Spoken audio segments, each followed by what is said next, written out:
स्वागत है आप सभी का मुकामी एकेडमी के YouTube चैनल पर। आज हम लोग जानेंगे त्रिकोणमिति के थ्योरी और फॉर्मूला के बारे में।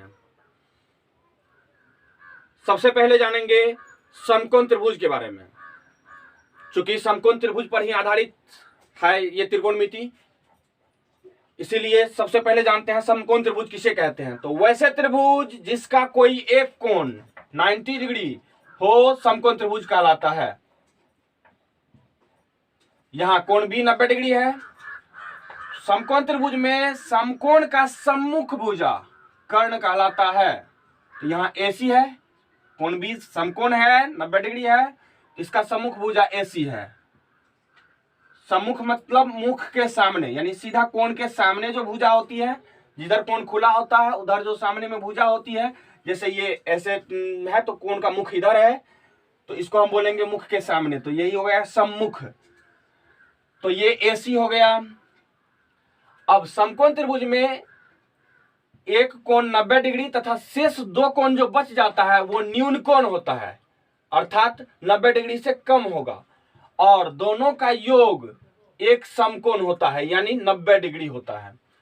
क्योंकि हम जानते हैं कि त्रिभुज के तीनों कोण का योग 180 डिग्री होता है, जिसमें एक कोण समकोण हो गया यानी 90 डिग्री, तो शेष बचा 90, और इस 90 में दो ठो कोण है, तो अकेला ये 90 से कम ही होगा, ये भी अकेला 90 से कम ही होगा, और दोनों को मिलाने से 90 होगा। इसीलिए अकेला ये भी न्यून कोण, अकेला ये भी न्यून कोण, और दोनों का योग एक समकोण यानी 90 डिग्री। अब हम लोग जानेंगे कि समकोण त्रिभुज के कर्ण हमेशा नियत रहता है, कभी नहीं बदलता है। लेकिन अन्य दो भुजा जो है ये लंब और आधार है, ये बदलते रहता है। किसके अनुसार? तो थीटा के अनुसार। यदि हम थीटा इसको मान लेते हैं तो लंब ये हो जाएगा, और यदि हम थीटा इसको मान लेते हैं तो लंब ये हो जाएगा, और यदि आधार ये हो जाएगा, और कर्ण तो बदलता ही नहीं है।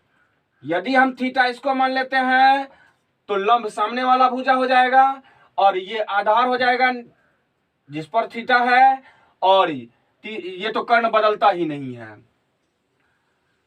लेकिन जब इसको मिटाकर और हम थीटा ऊपर मान ले तो लंब ये हो जाएगा और आधार ये हो जाएगा। कर्ण तो कभी बदलता नहीं है। तो देख रहे हैं हम कि थीटा यहां है, तो दोनों न्यून कोण वाले शीर्ष पर दो भुजा मिलती है, जिसमें से एक कर्ण है ही, यहां भी देखिए कर्ण है, और दूसरा भुजा या तो लंब होगा या तो आधार होगा। लेकिन यदि थीटा जहां रहेगा, जहां थीटा रहेगा वहां आधार होगा। जिस शीर्ष पर थीटा मानेंगे वहां आधार होगा, और थीटा के जस्ट सामने वाला भुजा लंब होगा। लंब ये हो जाएगा यहां, और कर्ण तो फिक्स ही है, तो इसीलिए इसको कंफ्यूजन होता है बच्चे को कि कौन सा लंब होगा कौन सा आधार होगा। तो याद रखने के लिए रखना है कि इसी दोनों शीर्ष में से, दोनों न्यून कोण में से ही किसी एक को थीटा मानेंगे या माना जाता है। तो जहां थीटा होगा वहां एक भुजा तो फिक्स है कर्ण, दूसरी भुजा जो है वो आधार है, तो कह सकते आधार पर थीटा। इसी के लिए याद रखने के लिए एक ट्रिक है, बहुत अच्छी ट्रिक। आधार पर थीटा सामने में लंब, आधार पर थीटा सामने में लंब, यानी थीटा के सामने में लंब, और सबसे बड़ी भुजा है कर्ण। त्रिभुज का दूसरा गुण भी हो गया कि त्रिभुज का सबसे बड़ी भुजा क्या होता है? कर्ण होता है।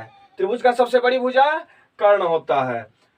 तो आधार पर थीटा, जैसे थीटा यहां है तो आधार ये होगा, थीटा के सामने में लंब, और सबसे बड़ी भुजा है कर्ण।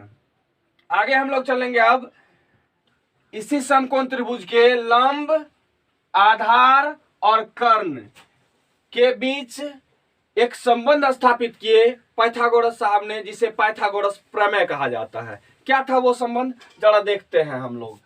पाइथागोरस साहब कहे सबसे बड़ी भुजा क्या है इसकी? तो कर्ण। तो कर्ण का वर्ग करने पर, यानी सबसे बड़ी भुजा का वर्ग करने पर, सबसे बड़ी भुजा का वर्ग करने पर अन्य दो भुजा कौन कौन है? एक लंब होगा तो दूसरा आधार होगा। तो अन्य दो भुजा का वर्ग करने पर यानी लंब स्क्वायर अब प्लस आधार स्क्वायर अन्य दो भुजा के वर्गों का योग के बराबर होता है। पाइथागोरस साहब के अनुसार सबसे बड़ा भुजा कर्ण, इसका जो वर्ग करेंगे तो दो जो छोटा वाला भुजा बच गया, इन दोनों के वर्ग को के योग के बराबर होता है। यानी पाइथागोरस साहब का प्रमेय ऐसे था कि कर्ण का वर्ग अन्य दो भुजाओं के वर्गों के योग के बराबर होता है। तो अन्य दो भुजा क्या था? एक लंब और एक दूसरा आधार। तो कर्ण का वर्ग लंब का वर्ग तथा आधार के वर्ग के योग के बराबर होता है। यह बात कौन कहे थे? पाइथागोरस साहब। तो इसीलिए हम इसको लिख दिए और इसी से कुछ और सूत्र निकलती है साइड चेंजिंग रूल से, बराबर की साइड भेजते हैं। ये तो कैलकुलेशन में सब समझते हैं। तो कर्ण स्क्वायर बराबर लंब स्क्वायर प्लस आधार स्क्वायर, बस इसी थो को याद रखना है। इसमें भी कभी कंफ्यूजन आ जाए तो याद रखना है कि जब बड़ा ये सबसे बड़ी भुजा, समकोण त्रिभुज का सबसे बड़ी भुजा है कर्ण, अब बाकी दो तो छोटी हो गई, तो बड़ा के बराबर जब दोनों छोटा को जोड़ेंगे तब होती है। हाँ, लेकिन एक बात ख्याल रखना है कि सीधे नहीं जोड़ेंगे, वर्ग करके जोड़ेंगे। तो कर्ण स्क्वायर बराबर लंब स्क्वायर प्लस आधार स्क्वायर, सबसे बड़ा भुजा का स्क्वायर बराबर दोनों छोटका भुजा के स्क्वायर का जोड़ यानी योग। यानी कर्ण स्क्वायर बराबर लंब स्क्वायर प्लस आधार स्क्वायर। सबको आ जाएगी अब समझ में, कभी नहीं भूलेंगे।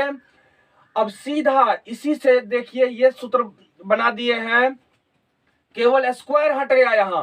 तो हम जानते हैं, आप सभी जानते हैं कि स्क्वायर हटने पर बराबर के इस साइड रूट आ जाएगी। तो कर्ण बराबर रूट अंडर लंब स्क्वायर प्लस आधार स्क्वायर।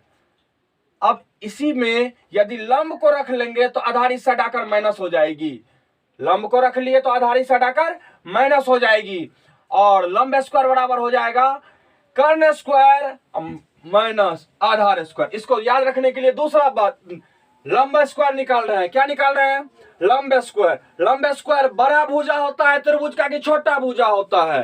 तो सब कहेंगे छोटा भुजा होता है। अब यदि एगो छोटका निकाल रहे हैं, दोनों छोटका मिलकर बड़ा के बराबर था, एगो छोटका कैसे निकलेगा? इसमें से बड़ा में से दूसरा छोटका घटा देंगे तो अपने आप निकल जाएगा, सबको आ जाएगी। जैसे लंब और आधार तो छोटा भुजा था, दोनों मिलकर बराबर था, इसके अकेले यदि निकालेंगे तो इसमें से इसको घटा देंगे तब तो बराबर होगी। सब समझ में गए? कमेंट करके बताइए किसी को और दिक्कत बचता है तो।